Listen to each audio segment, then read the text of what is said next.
मंगल में कोटि कोटि प्रणाम।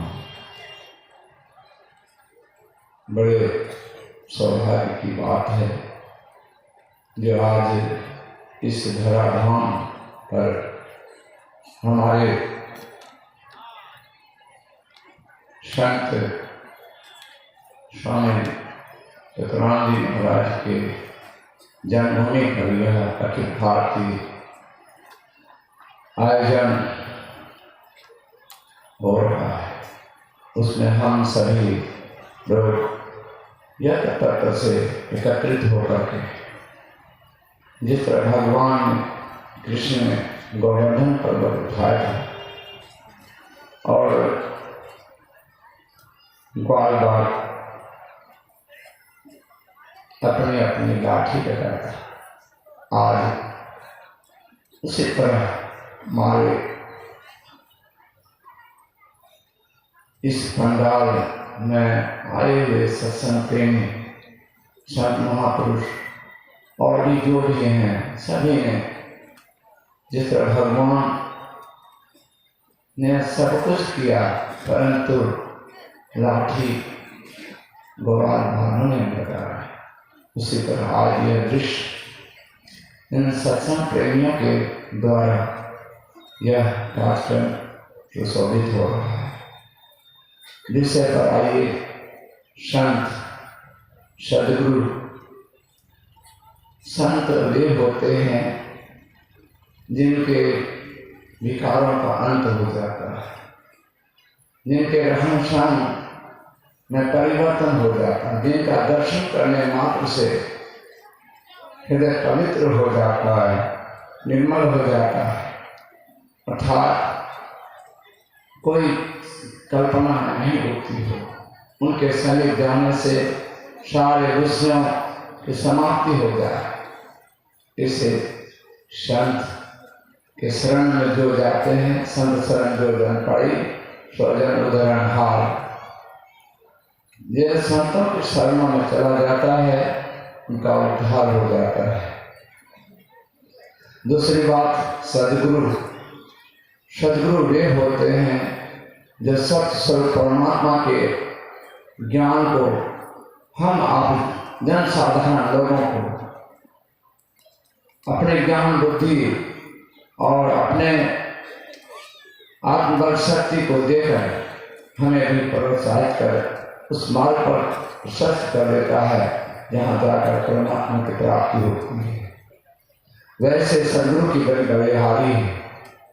गुरु वे होते हैं जो अपने ज्ञान से, अपने ध्यान के बल से, अपने साधना को उन्नति के बल से, अपने सदाचार के बल से अपने शिष्यों को उस परम पद पर पहुंचा देते हैं जहाँ से आवागमन नहीं होता। आवागमन शमन दुख दूजा है नहीं कोई, इसके निवारण के लिए प्रभु भक्ति करनी चाहिए। यह संतों के शरणों में जाने से ही होगा।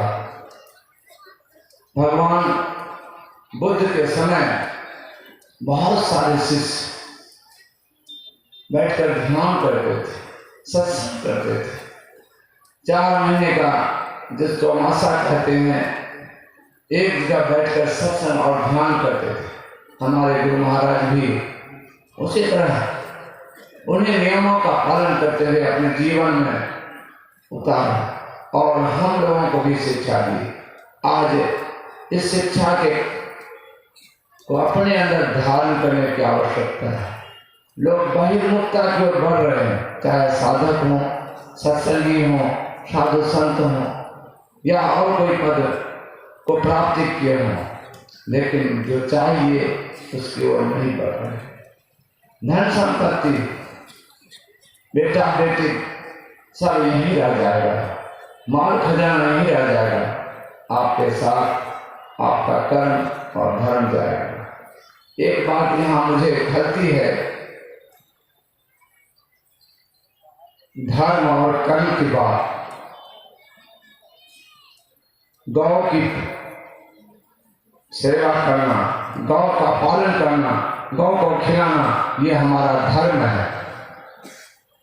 और बकरी पोसना ये हमारा कर्म है।